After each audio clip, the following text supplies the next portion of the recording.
He's not in part. That's definitely not Mark Zuckerberg right there. He's in his own category. Nick Cannon, he's a multifaceted entertainer, film star, comedian, musician, writer, and executive producer. The list goes on. He's got his own TV shows. Now he's adding one more title to that lengthy resume, chairman. That's right. At just 28 years old, Cannon has been named chairman of Nickelodeon's TeenNick network, aptly named. And we're pleased to have him here tonight. You're going to hear more from Dave and All right, our guest and of honor. here he is live. Good to see you, man. Nick Cannon. Oh, man, it's a pleasure to be here. Thank you for having me. Thank you for coming. Thank you for coming. Now, most of the folks out there know you. They don't see your behind-the-scenes stuff. They see you on camera. Right. What do you enjoy doing more, being in the production, the entrepreneurial biz, or being in front of the camera? It's funny. I like to call myself an entrepreneur. You know, Entrepreneur. I like that. It's one of those things.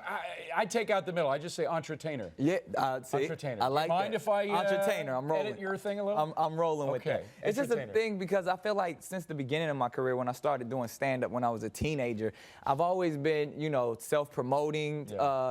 Started off as a staff writer on television, and so that behind-the-scenes mindset has always been something that has just intrigued me. But then obviously, I mean, I'm not too shabby in front of the camera, so I was like. Oh, might as well do it. If I do say so myself. If I do say so myself. Well, now, I started in journalism young. I was working at the Journal, at the Wall Street Journal when I was in my 20s, and a lot of time I looked a lot younger than than I was, and I'd walk in and I'd sort of have to prove myself every time because people think that anybody that young, you know, they don't have the experience, they don't have the talent yet. Absolutely, and that's the thing where people always ask me. You have to work harder. Yeah, people are like, man, why are you always dressed up and wearing these suits and stuff? I was like, because if not, I'll look like a 17-year-old kid just running through the office not knowing what he's doing. So you got to dress the part, and then, like you said, you have to kind of prove yourself a little bit more. How old are you now? I'm 28. 28. Okay, yeah. So you were when I was 28. I looked about as young as you are right now. It's because I exfoliate. That's what it is. I exfoliate, and I'll make sure that I drink a lot of water. So what's coming up? What are you focusing your entertainer focus on, your entertainer talent? We have a lot of interesting stuff. Obviously, as the chairman of TeenNick and with the Viacom family, I have a lot of interesting How did that work, by the way? Did you negotiate that deal yourself? I did. I have been, you know, producing things for Viacom almost a decade now, and I kind of went into, you know, since I was familiar with a lot of the people who are the big wigs at, you know, the Kids and Family Network and even, you know, the MTV networks in general. I was like, yo, you guys need someone who kind of knows this demographic and understands this demographic. So I put together all my charts and decks and did my research and said, like, I know this world. I understand this world.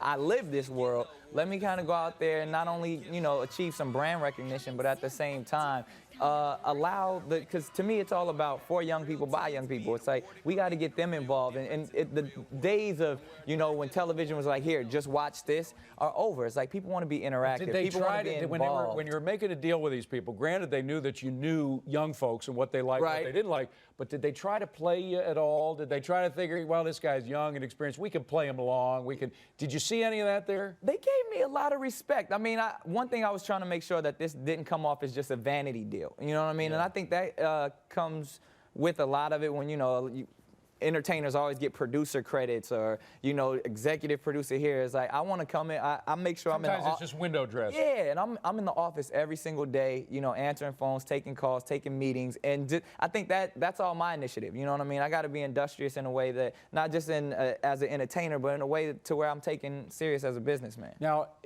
often if you have skin in the game, I mean, if you literally have skin in the game, it gives you more authority, gives you more power. So did you try to work out a deal where you have something like that? A little bit, you know what I mean? I'm still trying to make sure that, you know, a lot of the back end and stuff is covered, because that's where you really get to make a lot of your money. So I've learned that throughout the years. So like, let me get a piece of whatever I'm creating and whatever I'm making, so, you know, I can retire by age 30. Well, oh man, that's only, that's 3 years away. I'm going fast. I'm going real fast. Wow. By the way, we should mention, I don't know if you don't mind, it was in the news, but you just bought a new house with your wife, Mariah Carey, right? Not the house that everyone thinks we bought. That house is like $125 million, the most expensive house ever.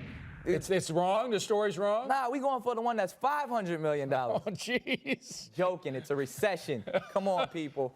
But you're doing pretty well right now in this recession. Yeah, we doing good. I mean, they always say the things that, live in a recession, obviously, is, alcohol and comedy. So I'm in the world of comedy. Well, I don't drink, but I'm in comedy, By so the way, I'm good. movies had one of their best months ever last month. So once again, even though movies had been going down at the end of 2008, they're coming up again. Yes. Unfortunately, that might be a bad sign because remember they came up in the Depression. Right. So, I mean, I think people, it's escapism. You know what I mean? People want to get their mind sometimes off of, the economy and the stimulus package and all that thing. They want to just laugh and have a good time. Where do you go from here? I mean, clearly, I guarantee even if you have the money, and you probably already do to retire, you're not going to want to. Nah, I think to me, it's entertainment is just one aspect of my life. I think You like sports? I think my true calling is getting out there and inspiring people. I mean, well, we should mention, by the way, you got into this business, sort of, on local access TV because your dad was a preacher, is that public right? access. My dad had a televangelist program. So you got a little bit of that preacher inside. Yeah, a little bit. You like to inspire folks. I love to inspire people, and I believe, my life is a testimony in itself into speaking things into existence and, living the dream and just kind of, just recognizing what you want to be in life and achieving it in that sense. So I just want to get out there and kind of explain that and just, I'm an optimist, man. And even in these times, it's like you got to be able to wake up with a smile and go down feeling really good. Yeah, God bless. That's wonderful, wonderful advice from a 27-year-old who's going to retire in 3 years. Good to see you, man. Thanks for coming in. Appreciate it. Come back. Oh, anytime. I love it. It's comfortable here. Nick Cannon, ladies and gentlemen. And your last chance to vote, by the way,